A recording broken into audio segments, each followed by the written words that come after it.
धर्मांतरण इस समय कैंसर के तरीके पूरे देश में फैल चुका है।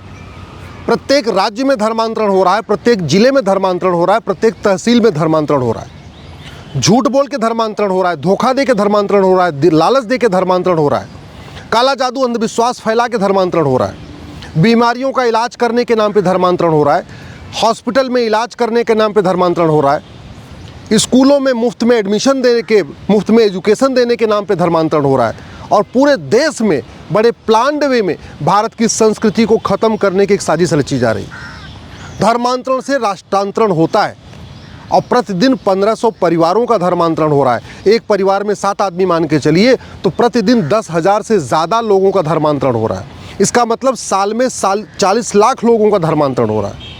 नॉर्थ ईस्ट में पूरा धर्मांतरण हो चुका है, कश्मीर में धर्मांतरण हो चुका है, मेघालय में धर्मांतरण हो चुका है, मिज़ोरम में धर्मांतरण हो चुका है, नागालैंड में धर्मांतरण हो चुका है, कश्मीर में पूरा धर्मांतरण हो चुका है, करगिल में पूरा धर्मांतरण हो चुका है, आपके लक्षद्वीप में पूरा धर्मांतरण हो चुका है।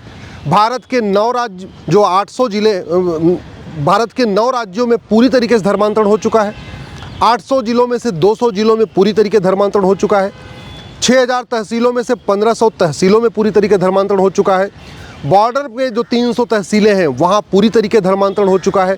इसके बावजूद धर्मांतरण बहुत तेज़ी के साथ बाकी स्थानों पे चल रहा है। उसका मूल कारण ये धर्मांतरण राष्ट्रीय समस्या है, लेकिन केंद्रीय स्तर पर, राष्ट्रीय स्तर पर धर्मांतरण से निपटने के लिए हमारे पास कोई कानून नहीं है। अभी राजस्थान की सरकार बनाने जा रही है, उसके पहले यूपी की सरकार ने बनाया, उसके पहले उत्तराखंड की सरकार ने बनाया। लेकिन चूंकि समस्या ये राष्ट्रीय है तो इसका समाधान संसद में होना चाहिए। अगर पूरे देश की समस्या का समाधान किसी एक विधानसभा से नहीं निकलेगा, समाधान तो संसद से निकालना पड़ेगा।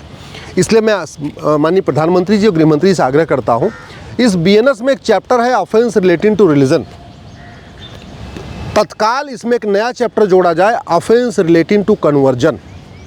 धर्मांतरण को राष्ट्र की सुरक्षा के लिए खतरा घोषित करना बहुत ज़रूरी है।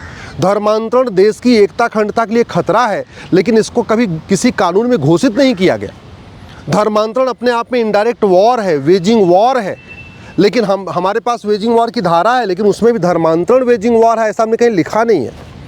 हमारे पास जो राष्ट्र की सुरक्षा के लिए खतरा होता है उससे निपटने के लिए एनएसए है, नेशनल सिक्योरिटी एक्ट है, लेकिन उसमें हमने कहीं लिखा नहीं है कि धर्मांतरण राष्ट्र की सुरक्षा के लिए खतरा है।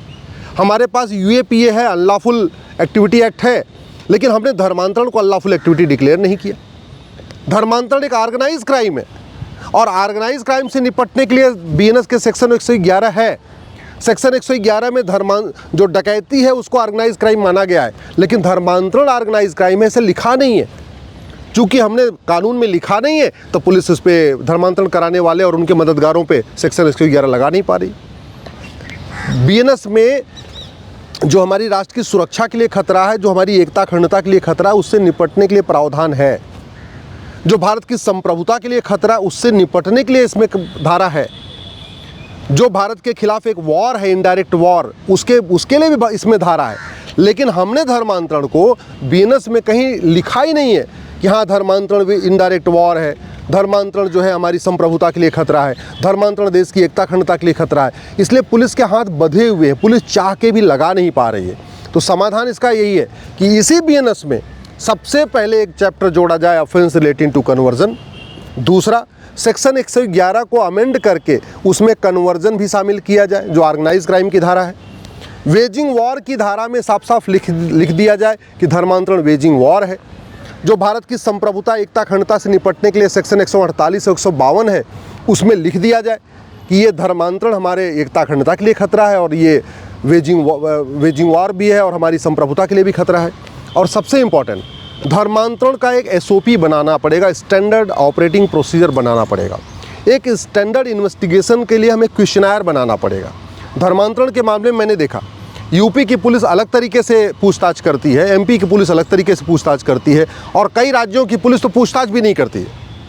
इसलिए धर्मांतरण के मामले में 50 सवाल, 60 सवाल, 70 सवाल या 100 सवाल, जो भी क्वेश्चंस हैं, एक इसका स्टैंडर्ड हमें बनाना पड़ेगा कि पूरे देश में कहीं पे भी धर्मांतरण होगा तो वो प्रत्येक राज्य की पुलिस उन 100 सवालों पे जब धर्मांतरण कराने वालों से ज़रूर बात करेगी। तीसरी बात, धर्मांतरण कराने वालों के खिलाफ कोई गवाही देने के लिए तैयार नहीं होता। एक तो बड़े प्लान्ड वे में होता है, ऑर्गेनाइज वे में होता है, दूसरा ये बड़े खतरनाक लोग होते हैं, इनसे डर के मारे कोई गवाही नहीं देता। गवाही नहीं देता तो ये बाद में सबूत के अभाव में छूट जाते हैं। हमने उत्तर प्रदेश के प्रयागराज में देखा एक बहुत बड़ा कन्वर्जन माफिया है, पूरे उस पूर्वांचल में कन्वर्जन करा रहा है और प्रयाग के बगल में नैनी में ही रहता है, वहाँ उसने यूनिवर्सिटी वगैरह भी खोल लिया है, लेकिन उसको लगातार जमानत मिल जाती है। क्यों? क्योंकि कानून में हमने एक तो केंद्रीय स्तर पर कोई कानून नहीं है, दूसरा न हमने धर्मांतरण को राष्ट्र की सुरक्षा के लिए खतरा घोषित किया, न एकता अखंडता के लिए घोषित किया, न धर्मांतरण को आज तक आतंकवाद घोषित किया। धर्मांतरण वास्तव में आतंकवाद है। मुगल यहाँ सत्ता के लिए नहीं आए थे, मुगल यहाँ कन्वर्जन कराने आए थे। अंग्रेज यहाँ सत्ता के लिए नहीं आए थे, अंग्रेज भी यहाँ कन्वर्जन कराने आए थे। मुगल एक रिलीजन को प्रमोट करने आए थे और अंग्रेज दूसरे रिलीजन को प्रमोट करने आए थे। हम देश की आज़ादी के बाद हमने धर्मांतरण को इस तरीके से देखा ही नहीं, इसलिए सबसे आवश्यक ये है कि झूठी गवाही को गंभीर अपराध घोषित किया जाए, क्योंकि धर्मांतरण कराने वाले जो मिशनरीज़ हैं, जो माफिया हैं, ये 10-10, 20-20 हज़ार रुपए में अपने पक्ष में झूठी गवाही कराते हैं। वो तभी रुकेगा जब झूठ बोलना गंभीर अपराध हो, झूठी गवाही गंभीर अपराध हो। ये धर्मांतरण कराने वाले माफियाओं को जल्दी सज़ा तभी मिलेगी जब झूठ पकड़ने के लिए नार्को पॉलीग्राफ ब्रेन मैपिंग कानून हो। अभी क्या होता है, जो धर्मांतरण कराते हैं उनको पकड़ तो लिया जाता है, वैसे पूरे देश में नहीं, यूपी में पकड़ लेते हैं, एमपी में पकड़ लेते हैं, राजस्थान में पकड़ लेते हैं, लेकिन उनके मास्टरमाइंड को नहीं पकड़ा जाता। कभी उनका नार्को पॉलीग्राफ ब्रेन मैपिंग करके पूछा ही नहीं जाता कि तुम्हें किसने लिटरेचर दिया, तुम्हें कौन पैसा देता है, इस पूरे धर्मांतरण के रैकेट में और कौन कौन शामिल है, कभी ऐसे पूछा ही नहीं जाता।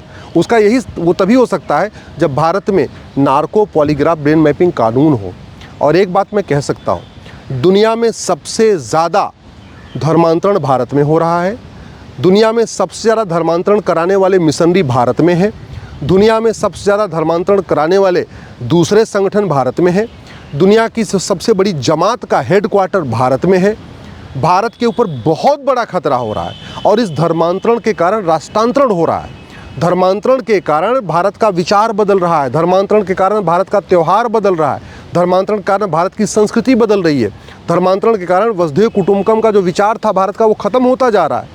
धर्मांतरण के कारण जो सर्वमंगल मांगल्ये शिवे सर्वार्थ साधिके सर्वे भवन्तु सुखिनः का जो विचार था भारत का वो लगातार ख़त्म हो रहा है। धर्मांतरण के कारण बार बार शहरों में अलग अलग स्थानों पर तनाव फैल रहा है, सामाजिक तनाव फैल रहा है, सामाजिक समरसता टूट रही है। धर्मांतरण के कारण एक तरीके से कई बार दंगे की नौबत आ जाती है। धर्मांतरण के कारण कई बार ऐसा देखा गया है कि एक तरीके से वहाँ आगजनी की घटनाएं भी हो जा रही हैं।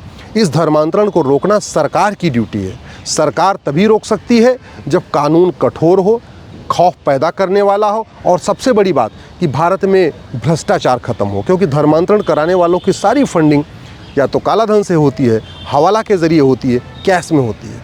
धर्मांतरण तब रुकेगा जब विदेशी फंडिंग बंद होगी, और विदेशी फंडिंग तभी रुकेगी जो 2010 में FCRA कानून बनाया था उसको ख़त्म किया जाएगा।